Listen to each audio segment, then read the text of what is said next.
So when we got over there, they separated right away the women and the men. Then they started separating, by the women and the young ones, the older ones, and we were staying aligned because they were separating, us.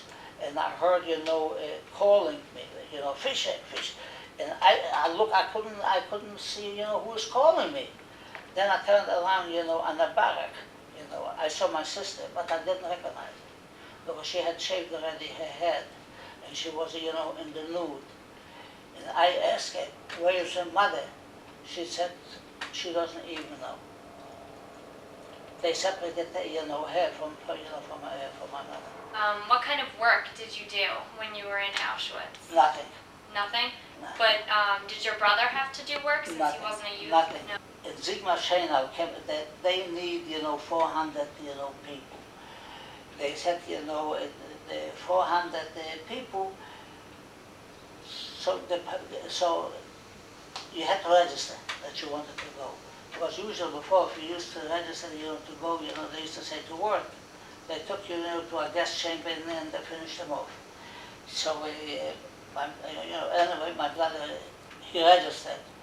I came over to him in the morning, and I said, well, he said, Philip, they are looking for, for people, 400 people. I registered, I'm going to go. So I said, you're going to go? He said, yes. I said, I want to go too. He said, well, I'm going to take you. If you're going to go over there, they'll look at you, they'll kill you. No. But I said, I don't care what they're going to do to me, I want to go. So he said, wait, okay, wait a little bit. So I was waiting. Then he came over and he said, okay, you're going with me. I said, what did you do? He said, I went over, I risked, and I registered myself, one more time. But not on, I registered my, his name was Leo, and mine was Philip. So he registered later on Philip. And he put down as the age, and he said, 28. And he was at 16. But how come, you say, at 28? Because nobody looked as normal, age. So, and this is how I got with him. If I was really appreciated because he risked his life for me. If they would have caught him, they would have shot him right there and shot me.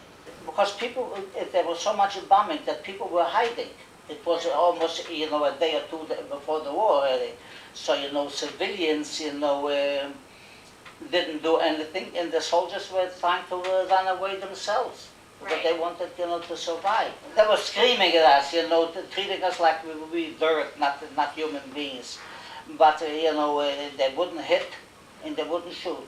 Because if to do that, they had to get an order from the Oberscharführer, to do it. Because the first Oberscharführer, when we came, was walking around, and looking at us, that wasn't even, must have been by 8, 9 o'clock, at night. He was going around with a screw, which, was holding, I don't know how they call it, that what you tighten, if you want to tighten, something, a screw. If you have here the screw and you want to tighten it, it shouldn't come out. Mm-hmm. You have that little thing. The nut? Yeah. This. And he was holding it out, and he went over. If he didn't like somebody, didn't look somewhere, he hit him over the head with it. And, and the guy was bleeding. But our luck was, when they were bombing, he was the only one that got wounded. Oh, wow. And they had to take him away. And so we got in another Oberscharführer, what I said, he was a lawyer. And he was a different, person. He never killed anybody. He never gave an order, to kill nobody. So that was, our luck.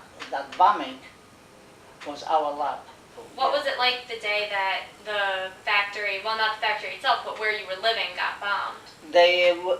But I don't think that they really hit the spot. Mm-hmm. But they were going around, if they were the British or they were the Russians, we have no idea. But everything was, specially built, the barracks, and the kitchen, for because we were supposed to work. But ours went to hell. They bombed it. but the factory itself, they did not. What happened on that day? What were people's reactions, and did anyone know what was going on? We were in a shelter.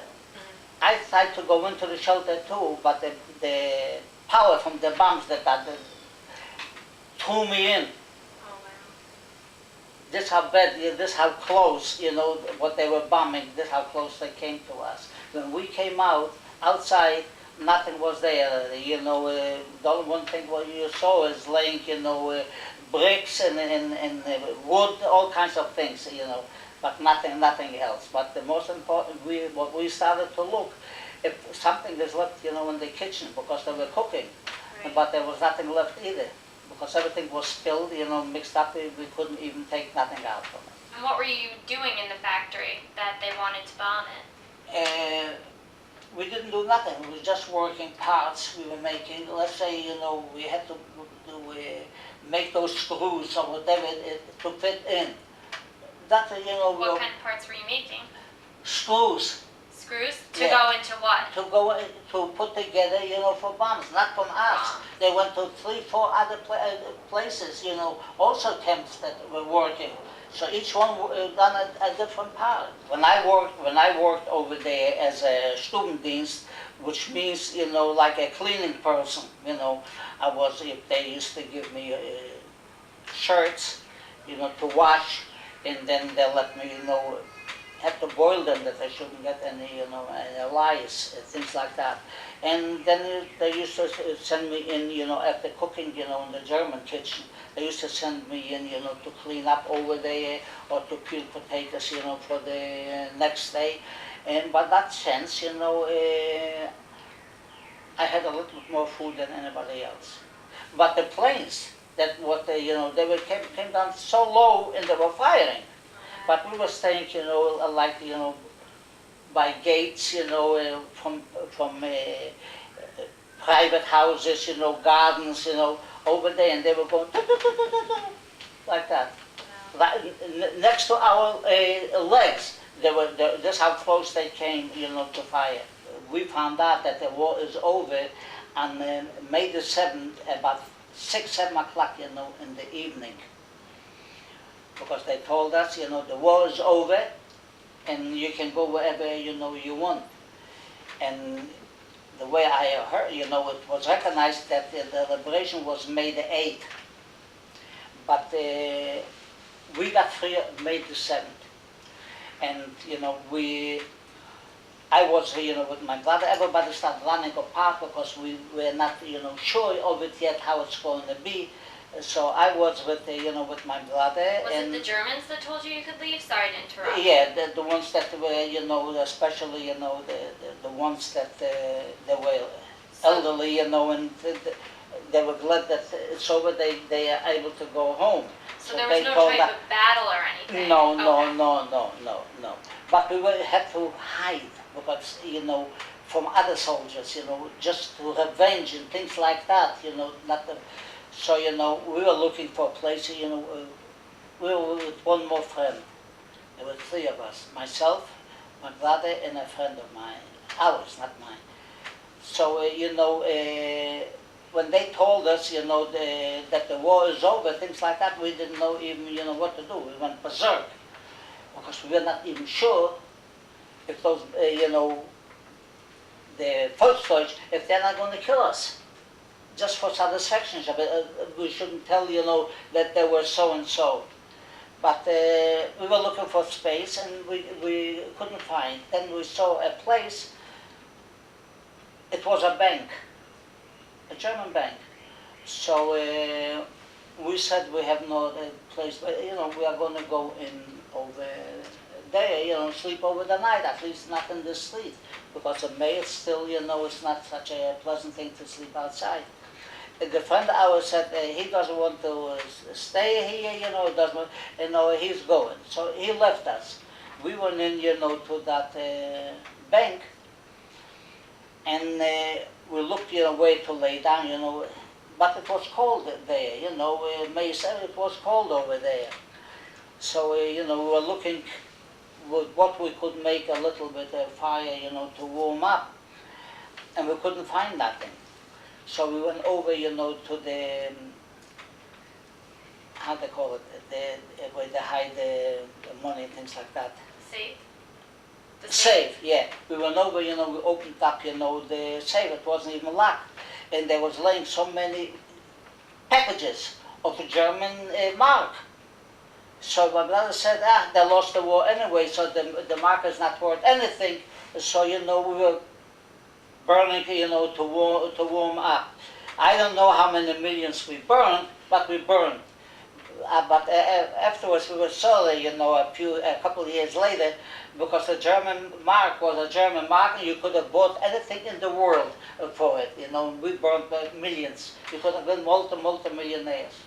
Did you ever find out what happened to your sister? Yes, they were in Camp Stutthof, and she had some friends over there, not that she made it, but they were friends. But then came, order, the same like by us, in Auschwitz, to send out the needed people, someplace to go to work. So two of her friends, and their brother was my best friend, was the best friend of my brother, because they both went to the gymnasium, to, high school, So it was different. When it came out, they said that they need, people. Those two friends said to my sister, Bronca, here she would be called Bernice or Brenda or something like that. So she said to her, listen, we signed up, to go to work like my brother. Wouldn't you like to go with us together? She said, oh no, I'm set already here. I know what I'm supposed, she didn't want her to go. If she would have gone, she would have been alive. Because those two people that told her to go, they came out alive. But look, it's sometimes it is, for somebody, like they say, God said, this one lives and this one does not live. Why, she was, how should I say, prosecuted, from God and found guilty and to die in such a, fashion, I don't know.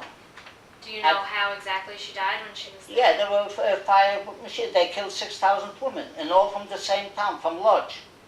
And this was before liberation because they didn't want them to be That was in 1945. 2-3 days later, the Russians came in over there, and they found all the bodies over there. Because the word was that they were told, from that commandant, that Oberscharführer, to kill him. Because he said the Russians are coming in, and if they are going to be alive, they're going to kill us, because they're going to tell the Russians this one was so and this one was so, and they were afraid for their own lives, so they killed 6,000 women. That's terrible. Yeah. And one of those 6,000 women, came, was a friend of mine's sister's, and she came out alive, only for one simple reason: when they were firing, she passed out. And all the dead bodies, what would get killed, fell on her. So this why, she was late 2 days. If it would be a little bit longer, she would suffocate. But they were saved, 12 women were saved. And one of them were a friend of, of my sister.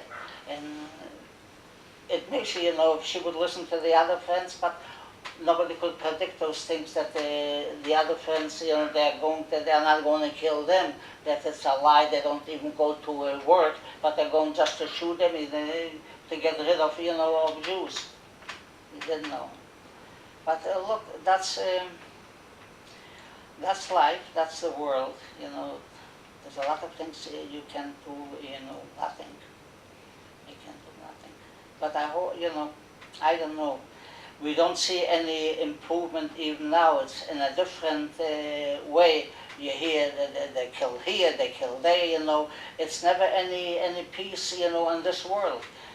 But I don't know where my mother, I don't have the, where my mother is or my sister is. She must be laying in some place, with thousands of people. And I can imagine the pain my mother went when she had to go into the gas chamber. We saw, the gas chamber, when you went in, you looked at the walls, they were, concrete.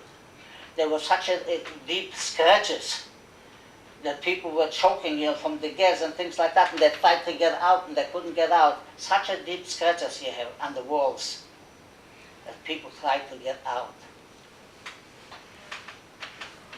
I learned a lot, before the war,